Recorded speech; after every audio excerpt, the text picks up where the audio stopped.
Bonjour, bonsoir les amis, lundi. J'espère que vous allez bien, que vous êtes en forme. Moi, j'ai pas beaucoup dormi, je suis claqué, je suis mort. Et je voulais faire cette vidéo parce que je me suis dit, voilà, on va démarrer la semaine. Ça va être une grosse semaine en ce qui me concerne. On a pas mal de choses effectivement à faire. Dimanche prochain, il y a un gros webinaire dans lequel je parlerai de liberté financière. Mais en attendant, il y a un truc que j'avais envie de partager avec vous. Alors tout d'abord, est-ce que vous êtes là les amis? Je ne sais pas quelle heure il est. Il doit être super tôt chez vous. Mais en tout cas, mettez-moi des loves, mettez-moi des loves, mettez-moi des likes. Dites-moi si vous m'entendez bien. Merci de me confirmer que vous m'entendez bien. Donc, je voulais vous parler aujourd'hui d'un point de vue. Salut Ali, comment vas-tu? Salut les amis, est-ce que tu es motivé pour venir à Dubaï? Est-ce que tu es motivé? Bon, salut Nano, comment vas-tu? Bon, Nano, tu ne pourras pas venir, c'est dommage. Donc, les amis, je voulais ici faire un point sur un truc qui m'a marqué récemment. Je ne sais pas si vous avez vu le nouveau téléphone portable Huawei Mate 20 Pro. Alors à Dubaï, ça a fait un carton. Ils ont fait un lancement de malade. Ils sont même allés sur la tour la plus haute au monde, le Burj Khalifa. Ils ont fait une grosse publicité. Et en fait, ça a été un lancement incroyable. En Europe, ils ont tout cartonné. Ils ont fait 40% de chiffre d'affaires supplémentaire par rapport à ce qu'ils faisaient avant. En Asie également, ils cartonnent. Et je pense que dans le monde entier, ils sont en train de tout cartonner. Tout cartonner. Et yes, le 17, ça va être la folie. Ça va être vraiment, vraiment deux grosses journées. J'ai hâte de vous retrouver, les amis. J'ai hâte. J'espère en tout cas que vous avez la pêche. Parce que moi, j'ai la pêche. Hein. Là, on est en train de bosser pour tout préparer. Et j'espère que ce sera vraiment un très bel événement. Donc, waouh, Québec, 2h38, magnifique. Ben écoute, c'est pas grave. Il y a Raphaël qui me dit j'aurai de l'argent, je viens tout de suite à Dubaï. Ben écoute, moi j'ai envie de vous dire un truc. Franchement, pour ceux qui viennent, ça va être le séminaire de 2019. C'est-à-dire que vous aurez vraiment avec moi 2 journées de malade. Ça coûte des fortunes de participer à ce type d'événement. Ça coûte des fortunes d'avoir un coaching aussi, comment dirais-je, proche. Parce que je vais vous coacher les amis. Pour ceux qui viennent, pour mes étudiants, ça va être vraiment 2 grosses journées, vous verrez. Vous allez en ressortir transformé. Donc vraiment, c'est énorme. Et c'est un truc qui pourrait être valorisé facilement des milliers d'euros. Je vois un peu les séminaires à la Tony Robbins ou en France ou au Canada. Ce type de séminaire, ça vaut des milliers d'euros. Et là, à Dubaï, franchement, ça va être génial. Et c'est un prix extrêmement abordable. Mais on l'a fait parce que c'est le dernier séminaire que je donne sous ce format. Donc voilà, pour ceux qui sont motivés, super. Pour les autres, c'est pas grave. Mais c'est vraiment un super truc. Donc je reviens à mon sujet parce que je pense que c'est important et ensuite je répondrai à vos questions-réponses. Ce qui est intéressant ici, c'est quoi? C'est que Apple était numéro 1. Apple était numéro 1. C'est toujours le numéro 1. Mais Apple, ils vont se faire démonter mais rapidement. C'est-à-dire qu'ils ont de l'argent, ils ont du cash, ils ont l'expertise, ils ont, en termes de marketing, c'est les champions du monde, Apple. Steve Jobs, c'était le dieu du marketing. Je ne sais pas si vous voyez les événements, les keynotes et les gens qui effectivement affluent pour acheter les produits Apple. Je pense qu'en termes de marketing, c'est les dieux. C'est-à-dire, c'est les meilleurs au monde, Apple. Il n'y a pas mieux. Et ils ont un produit, l'iPhone, qui est excellent. Ils ont des MacBooks, ils ont des iMac, etc. Et ce sont de très bons produits. Sauf que Apple s'est reposé sur ses lauriers. C'est-à-dire, au lieu de se dire on va botter les fesses à tout le monde, on va rester numéro 1 dans notre domaine, personne ne va nous détrôner. Il y a eu Samsung qui ont commencé à introduire des caméras vidéo, des appareils photo bien plus sophistiqués que ceux de l'iPhone. Et là, il y a Huawei qui petit à petit a gratté des places, a commencé à prendre des parts de marché. Et aujourd'hui, ils sont en train de mettre la tannée à Apple. Ils sont en train de mettre la tannée à Apple. Ça veut dire quoi pour nous, être individus, être humains? C'est quoi la leçon qu'on va tirer de tout ça? C'est très simple. Il ne faut jamais se reposer sur ses lauriers, les amis. Jamais se reposer sur ses lauriers. Sinon, vous allez vous faire massacrer rapidement. Salut Lorenzo. Donc, à un certain moment, il faut toujours se remettre en question, toujours s'améliorer, toujours chercher effectivement quels sont mes points faibles. Comment je vais faire effectivement pour devenir meilleur? Apple avait de l'argent. Il a toujours de l'argent. Ils ont des milliers de milliards. Les gars, ils peuvent effectivement mais botter les fesses à tout le monde. Mais ils ne l'ont pas fait. L'arrogance, le fait de se dire on est très fort, on est très bon, d'accord? Et puis là, ils ont des outsiders qui sont super bons. Donc ça, c'est la leçon. Ensuite, par rapport à vous et par rapport à moi, ça veut dire quoi? C'est-à-dire qu'en fait, il faut vraiment être dans un état d'esprit de sportif de haut niveau. J'ai envie vraiment de faire ce parallèle avec comment dirais-je, le monde du business, hein. Mais je pense qu'effectivement, pour les individus, ce qu'ils oublient, c'est que aujourd'hui, il y a beaucoup de personnes parmi vous qui se disent la retraite, je m'en fiche, c'est dans 10 ans, c'est dans 20 ans, c'est dans 30 ans. Il n'y a pas trop pourquoi s'inquiéter, mais de toutes les manières, il y aura toujours une solution. Mais le problème, c'est qu'on a vécu pendant de nombreuses années sur nos lauriers. On a cru qu'on allait avoir des retraites. Mais en 2050, les amis, il y aura 2 milliards de personnes âgées de plus de 60 ans. 2 milliards, vous m'avez bien entendu, 2 milliards. En France, par exemple, il y aura plus de personnes âgées de plus de 60 ans que de personnes âgées de moins de 20 ans. Ça veut dire que les retraites, ça va être un vestige du passé. Il n'y aura plus de retraite. Il n'y aura plus de retraite. Et donc, à un certain moment, les gens, ils me disent, Tammy, mais tu parles d'économie, mais tu oublies des choses importantes comme l'écologie, comme le fait qu'on aura des catastrophes naturelles. Non, je n'oublie pas ça. C'est-à-dire, je me focalise sur ce qu'on peut maîtriser. Est-ce que je peux maîtriser, moi, personnellement, l'écologie, les phénomènes naturels, le fait qu'on aura des problèmes de ressources naturelles? Non, je ne peux pas le maîtriser. Par contre, je suis un optimiste. C'est-à-dire, je pense que l'homme, il a les ressources, il a l'intelligence de s'adapter et qu'on va trouver des solutions. Et j'espère qu'on en trouvera le plus vite possible. Mais on est en train de bosser dessus. Donc, il y a énormément de travaux de recherche, il y a énormément d'investissements dans tout ce qui est énergie renouvelable. Par exemple, je sais qu'à Dubaï, en 2030 et surtout en 2050, le gros de l'électricité, en 2030 déjà, 40% de l'électricité sera de l'énergie renouvelable, solaire.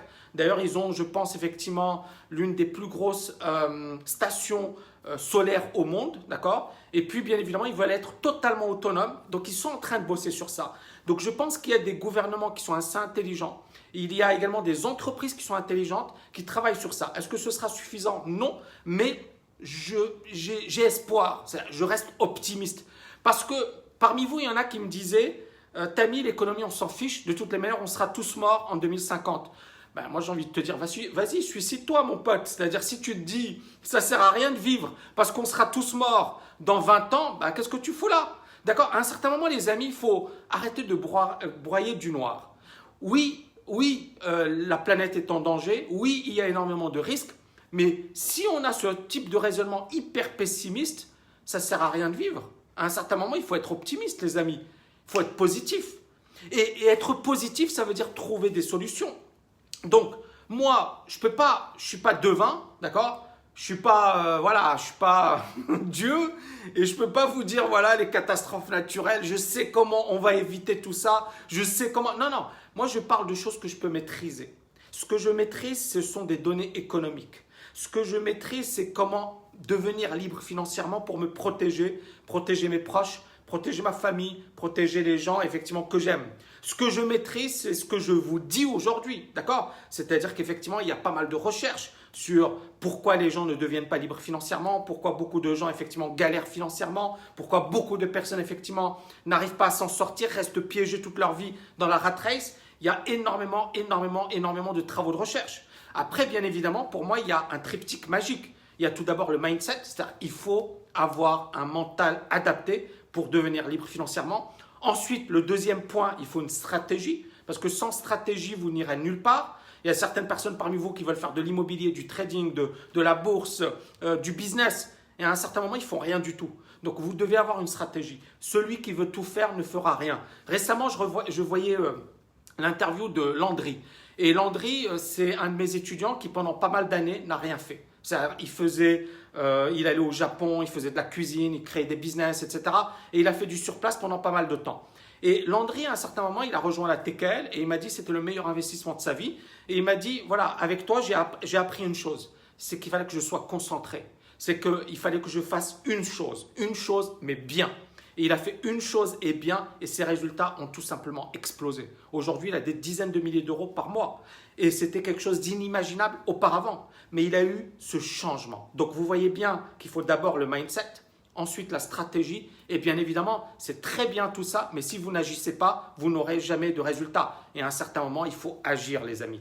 Et pour moi, c'est un véritable MBA en liberté financière. C'est-à-dire qu'en fait, il faut vraiment avoir un esprit structuré. Votre liberté financière, ce n'est pas quelque chose d'impossible, ce n'est pas quelque chose d'irréalisable, ce n'est pas quelque chose effectivement que peu de personnes peuvent faire. Non, on peut devenir libre financièrement. Maintenant, très peu de gens ont le bon mindset, très peu de gens ont la bonne stratégie et très peu de personnes agissent. Et si vous avez effectivement ce triptyque magique, c'est-à-dire le bon mental, la bonne stratégie et bien évidemment les techniques pour agir, vous aurez des résultats de fou. Ça, moi, c'est quelque chose que je maîtrise. Donc une personne qui me dit, Tammy, qu'est-ce que tu penses de l'écologie? Je dis, c'est pas super. Mais est-ce que je vais être là à me dire, waouh, punaise, on va tous mourir? Ou est-ce que je me dis, quelles sont les solutions? Vous voyez ce que je veux dire? Il y a deux manières de voir les choses. Soit on dit on va tous mourir. Bah dans ce cas, tire-toi une balle dans la tête et arrête de me faire chier. Désolé d'être direct, mais c'est-à-dire, c'est bon. Moi, je suis d'accord. On va tous mourir un jour. Que ce soit de catastrophe naturelle, que ce soit de mort naturelle, on va tous mourir. Maintenant, est-ce que durant les 10 prochaines années, 20 prochaines années, tu veux être là, broyer du noir et à être hyper pessimiste et à faire chier le monde et à dire « Oh là là, c'est horrible », ou alors tu vas passer les 10, 20 prochaines années de ta vie à croquer la vie à pleines dents, à faire des choses, à aider les autres, à apporter des solutions, à apporter de la valeur. Vous voyez ce que je veux dire? C'est-à-dire qu'il y a deux manières de voir les choses, il y a deux manières de voir le monde, pessimiste, optimiste. Moi, je fais partie des optimistes. Même si parfois la vie est dure, même si on va se prendre des coups, même si ce n'est pas évident, mais je fais partie des optimistes. Et heureusement, sinon je ne serais pas là à donner cette conférence, je ne serais pas là à vous parler, les amis. Ok? Ok, est-ce que vous avez des questions à me poser? Tammy, tu penses quoi du BAKT crypto? Pour l'instant, les cryptos, moi encore une fois, je l'ai déjà dit, je ne suis pas fan pour le moment parce qu'on voit bien qu'on est dans un gros marché en range. Il n'y a pas grand-chose et c'est ce que je vous dis depuis pas mal de temps. Encore une fois, beaucoup de personnes ont rigolé quand je l'avais dit, mais j'ai vu des gens, voilà, des formateurs, des youtubeurs qui vous disaient à 8500, ça va monter à 15 000, ça va monter à 20 000. Et puis quand ça valait 20 000, on voyait des stars de la télé-réalité qui vous disaient oui, ça va monter à 100 000, le Bitcoin c'est génial. Combien parmi vous se sont fait avoir par ces gens-là? Combien parmi vous se sont fait avoir par ces gens-là? À un certain moment, les amis, c'est-à-dire soit vous prenez les choses en main et vous êtes véritablement indépendant et vous prenez vraiment les bonnes décisions, soit vous êtes un mouton. Pour moi, il y a deux manières de faire. Donc soit effectivement vous travaillez sérieusement, soit vous êtes un mouton. C'est comme ça. Ensuite, bien évidemment, la blockchain est une révolution.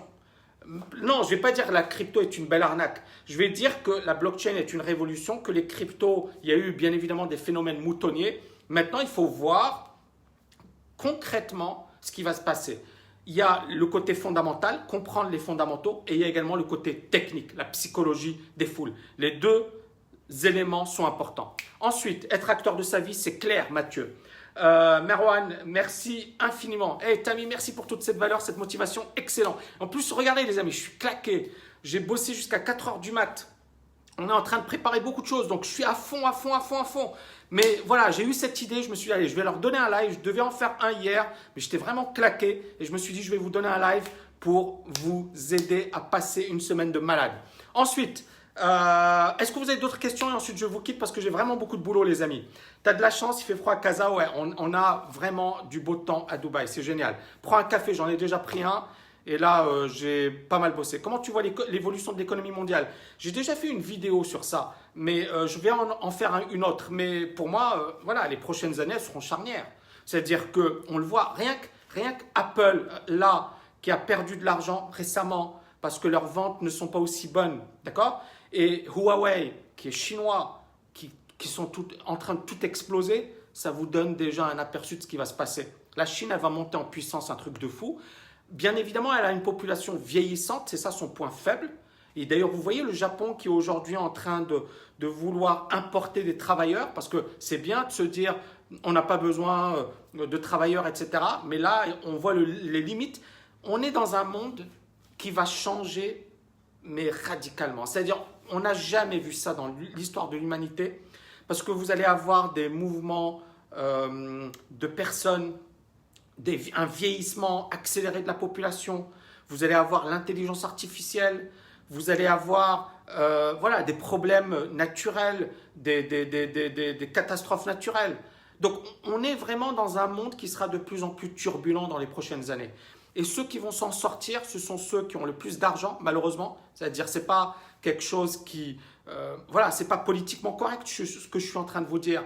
Mais moi, je le sens et je le vois. C'est-à-dire, en fait, vous aurez des villes comme Dubaï, comme Singapour, qui vont attirer les cerveaux. Et vous allez avoir beaucoup de mouvements. Par exemple, la Silicon Valley, il y a beaucoup d'Indiens, beaucoup de Chinois. Pourquoi ? Parce que c'est le cœur sur un plan, le cœur de la planète sur un plan technologique. Et bien évidemment, les génies du monde entier n'ont pas de frontières. Donc vous aurez des gens qui seront privilégiés et des gens qui ne le seront pas, malheureusement. Ce n'est pas de ma faute, c'est comme ça. Ça, il faut le savoir. Et ça, il faut le savoir, les amis. Et les villes, on va avoir des villes, donc déjà, c'est des pôles économiques, etc. Et il y aura de plus en plus d'inégalités. C'est-à-dire, il y aura de moins en moins de retraites. Les États seront de plus en plus impuissants. Les puissances émergentes vont monter de plus en plus rapidement. On a un chamboulement sur un plan démographique. Donc, je vais vous dire un truc. Les prochaines années, ce n'est pas génial pour ceux qui ne se sont pas préparés. Et c'est extraordinaire pour ceux qui sont préparés. Maintenant, vous allez me dire, et ça, voilà, je réponds direct. Il y a des personnes qui vont me dire « Mais Tammy, comment tu peux te réjouir du fait qu'il y aura des inégalités ou du fait qu'il y aura des gens qui seront voilà, pauvres ?» ou... Non, je m'en réjouis pas. Et c'est pour ça que je parle beaucoup de démocratiser la liberté financière, de liberté financière, parce que j'ai vécu des moments difficiles et je sais qu'effectivement, c'est pas facile. C'est pas facile. Ce sont les gens qui souffrent le plus. Maintenant, je peux rien contre ce qui va se passer. D'accord ? C'est pas quelque chose qui dépend de moi. Et ça ne dépend même de personne. C'est-à-dire que c'est des phénomènes naturels. L'économie est cyclique. Les puissances, vous voyez, vous aviez l'Empire romain, puis vous aviez les Byzantins, les Perses, les Arabes, les Américains aujourd'hui, et puis ensuite peut-être les Chinois. Le monde est cyclique, c'est-à-dire le monde, c'est jamais linéaire, les amis, c'est jamais linéaire.